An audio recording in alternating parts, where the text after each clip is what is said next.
नमस्कार और स्वागत है आपका हमारे चैनल पर। आज हम एक ऐसी जगह की कहानी जानने वाले हैं जो सदियों से इतिहास, आस्था और विज्ञान के बीच एक पुल बनी हुई है। कल्पना कीजिए, भारत के आखिरी छोर पर जहां जमीन और समंदर मिलते हैं, वहां क्षितिज पर पत्थरों की एक ऐसी लकीर दिखती है जो सदियों से तूफानों को झेल रही है और जिसे दुनिया राम सेतु के नाम से जानती है। क्या यह सिर्फ पत्थरों की एक प्राकृतिक श्रृंखला है या फिर क्या यह सचमुच लाखों साल पहले एक विशाल वानर सेना द्वारा बनाया गया एक दिव्य पुल है? आज हम इस रहस्य के हर पहलू को टटोलेंगे, पौराणिक कथाओं से लेकर नासा की तस्वीरों तक। राम सेतु में छिपी हर अद्भुत और रहस्यमयी बात का पर्दाफाश करेंगे। तो तैयार हो जाइए ज्ञान और रोमांच की इस अनोखी यात्रा के लिए। लेकिन इससे पहले अगर आपने अभी तक हमारे चैनल को सब्सक्राइब नहीं किया है तो अभी करें और इस अद्भुत पुल की कहानी में हमारे साथ जुड़े। राम सेतु भारत के रामेश्वरम से शुरू होकर श्रीलंका के मन्नार द्वीप तक करीब 48 किलोमीटर तक फैला हुआ। इसे दुनिया एडम्स ब्रिज भी कहती है। यह पुल मन्नार की खाड़ी को पाक जलदमरु मध्य से अलग करता है। इसकी सबसे अद्भुत बात इसका उथला होना। यह इतना उथला है कि 15वीं शताब्दी तक कहा जाता है कि लोग इस पर चलकर रामेश्वरम से मन्नार द्वीप तक जाया करते थे। सोचिए, एक देश से दूसरे देश तक का सफर पैदल, पुरानी नक्काशी या चित्र जिसमें लोग पुल पर चलते दिख रहे हों। राम सेतु का उल्लेख होते ही हमारे मन में सीधे त्रेता युग की कहानी आती है। यह वो कथा है जिसे लगभग हर भारतीय जानता है, लेकिन इसमें छुपे रहस्य शायद आप नहीं जानते। माता सीता को रावण के चंगुल से छुड़ाने के लिए भगवान राम को विशाल समंदर पार करना था। राम ने सागर देवता से मार्ग मांगा, पर जब कोई हल नहीं निकला तो क्रोध में उन्होंने अपना धनुष उठा लिया। तब सागर देव ने राम से कहा कि उनकी सेना में नल और नील नाम के 2 वानर हैं, जिन्हें विश्वकर्मा से यह वरदान मिला है कि उनके द्वारा पानी में फेंका गया कोई भी पत्थर डूबेगा नहीं। और यहीं से शुरू होता है असली चमत्कार। कहते हैं वानर सेना बड़े बड़े पत्थर और पहाड़ लाकर फेंकने लगे और नल और नील के स्पर्श से वो पत्थर जो किसी भी हालत में डूबने चाहिए थे, समंदर की सतह पर तैरने लगे। वाल्मीकि रामायण के अनुसार इस अद्भुत पुल को बनाने में सिर्फ 5 दिन लगे। 100 योजन लंबा और 10 योजन चौड़ा, लगभग 480 किलोमीटर लंबा और 48 किलोमीटर चौड़ा। ये उस युग की आर्किटेक्चरल इंजीनियरिंग का एक ऐसा नमूना था जिसकी कल्पना करना भी मुश्किल है। पर क्या आपने कभी सोचा है कि उन पत्थरों पर राम नाम लिखने का विचार कहां से आया होगा? ये मेरी अपनी कल्पना है। हो सकता है पहले कुछ पत्थर डूबे हो और वानर सेना निराश हो गई हो। तब हनुमान जी ने कहा होगा कि पत्थर को नहीं बल्कि राम के नाम को पानी में तैरना है। और जैसे ही राम नाम लिखा गया, पत्थर तैरने लगे। यह सिर्फ एक पुल नहीं था, यह आस्था की शक्ति का प्रतीक था, जो यह साबित करता था कि नाम में ही इतनी शक्ति है कि वह ग्रेविटी के नियम को भी चुनौती दे सकता है। निर्माण के बाद भगवान राम ने अपने धनुष से एक बाण चलाकर उस स्थान को चिन्हित किया जहां से सेना ने लंका में प्रवेश किया। आज उस स्थान को धनुषकोटी कहा जाता है, जहां आपको समुद्र में डूबे हुए पर बेहद नजदीक खड़े राम सेतु के अंतिम अवशेषों के दर्शन होंगे।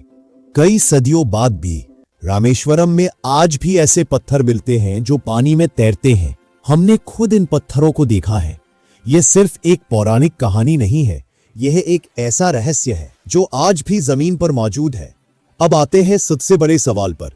क्या आधुनिक विज्ञान इन पौराणिक कहानियों की पुष्टि करता है या इन्हें नकारता है? 2002 में नासा ने अपने उपग्रह से राम सेतु की तस्वीरें जारी की। उन तस्वीरों ने पूरी दुनिया में हलचल मचा दी। एक उथली संरचना जो बिल्कुल एक पुल जैसी दिखती थी, भारत और श्रीलंका को जोड़ रही थी। अमेरिकी भूवैज्ञानिकों और पुरातत्वविदों की रिसर्च में यह बात सामने आई कि राम सेतु के ऊपर मौजूद रेत के टीले 4000 साल पुराने हैं, लेकिन उनके नीचे की चट्टानें करीब 7000 साल पुरानी है। विज्ञान कहता है कि यह पुल कैल्केरियस सैंडस्टोन से बना है। इसके निर्माण को लेकर 2 मुख्य तर्क है। पहला, यह एक प्राकृतिक भौगोलिक संरचना है जो टेक्टोनिक प्लेट्स के मूवमेंट से बनी। लेकिन दूसरा तर्क ज्यादा दिलचस्प है। कुछ वैज्ञानिक इसे मानव निर्मित संरचना मानते हैं। उनका कहना है कि पत्थरों को एक लाइन में इतनी सटीकता से कैसे रखा जा सकता है। अब बात करते हैं उन तैरते पत्थरों के वैज्ञानिक रहस्य की। ये पत्थर, जिन्हें पमिस कहा जाता है, वास्तव में ज्वालामुखी की राख से बनते हैं। इनमें कई छोटे छोटे छेद होते हैं जिससे ये पानी से हल्के हो जाते हैं और अस्थायी रूप से तैर सकते हैं। पर यहां रहस्य ये है, राम सेतु के आसपास कोई सक्रिय ज्वालामुखी नहीं है। अगर ये पत्थर यहां लाए गए तो कौन लाया, और इतनी बड़ी मात्रा में? कल्पना कीजिए, 17 लाख साल पहले जब पुल का निर्माण शुरू हुआ होगा तो नल और नील ने कोई विशेष तकनीक इस्तेमाल की होगी। शायद उन्होंने पत्थरों को किसी जैविक गोंद या पौधे के रस से लेपित किया होगा, जिसने उन्हें अस्थायी तौर पर हल्का कर दिया होगा जब तक कि वो मजबूती से जगह पर बैठ न गए। भारतीय नौसेना और कई शोधकर्ताओं ने यहां की मिट्टी और पत्थरों पर अध्ययन किया है। उन्होंने पाया कि ऊपरी परत के नीचे राम सेतु की संरचना बहुत मजबूत है, जिसने सदियों की सुनामी और तूफानों को झेला है।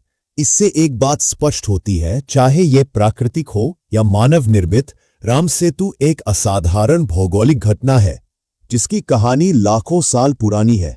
एक बात और, 1480 ईस्वी पूर्व तक यह पुल पूरी तरह से समुद्र तल से ऊपर था। इतिहासकार कहते हैं कि एक भयंकर चक्रवात आया जिसने इस पुल के बड़े हिस्से को तोड़ दिया और समुद्र के तल को गहरा कर दिया। सोचिए, अगर वह चक्रवात ना आया होता तो क्या आज भी हम इस पर चलकर श्रीलंका जा रहे होते? राम सेतु सिर्फ इतिहास या पौराणिक कथा नहीं है, यह आधुनिक समय में एक बड़ा राजनीतिक और कानूनी मुद्दा भी रहा है। विवाद का कारण थी सेतु समुद्रम शिपिंग कैनाल प्रोजेक्ट। इस परियोजना का लक्ष्य था जहाजों के लिए एक नया छोटा रास्ता बनाना, जिससे श्रीलंका का चक्कर न लगाना पड़े। लेकिन इस रूट को बनाने का मतलब था राम सेतु के एक बड़े हिस्से को तोड़ना। इससे धार्मिक और पर्यावरणविदों के बीच एक बड़ा विरोध शुरू हो गया। धार्मिक आस्था से परे राम सेतु एक महत्वपूर्ण पारिस्थितिक तंत्र भी है। यह मन्नार की खाड़ी में रहने वाले कई दुर्लभ समुद्री जीवों जैसे डॉल्फिन, समुद्री गाय, डुगोंग और 600 से अधिक मछली प्रजातियों के लिए एक सुरक्षित प्रजनन स्थल है। अगर राम सेतु को तोड़ दिया जाता तो न केवल एक ऐतिहासिक विरासत नष्ट होती, बल्कि इस क्षेत्र का पूरा समुद्री जीवन भी खतरे में पड़ जाता। यह पुल एक नेचुरल ब्रेकवाटर का काम भी करता है, जो दक्षिण भारत के तटों को तूफानों से बचाता है।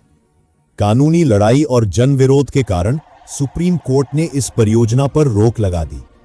आज राम सेतु का भविष्य अभी भी अधर में है, लेकिन यह एक बात साबित करता है, राम सेतु केवल पत्थर नहीं है, यह हमारी पहचान, हमारी आस्था और हमारे पर्यावरण का एक अभिन्न अंग है।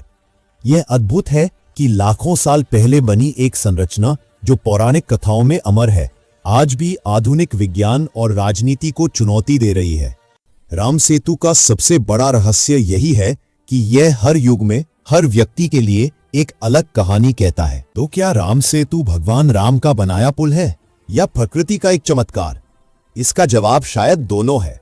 यह पुल हमें सिखाता है कि आस्था और विज्ञान दोनों एक दूसरे के विपरीत नहीं, बल्कि एक दूसरे के पूरक हो सकते हैं। चाहे आप इसे नल सेतु कहे, एडन्स ब्रिज कहे या सिर्फ राम सेतु, ये एक ऐसा पुल है जो न केवल दो देशों को जोड़ता है, बल्कि हमारे अतीत, हमारी संस्कृति और हमारे भविष्य को भी जोड़ता है। आप इस अद्भुत संरचना के बारे में क्या सोचते हैं?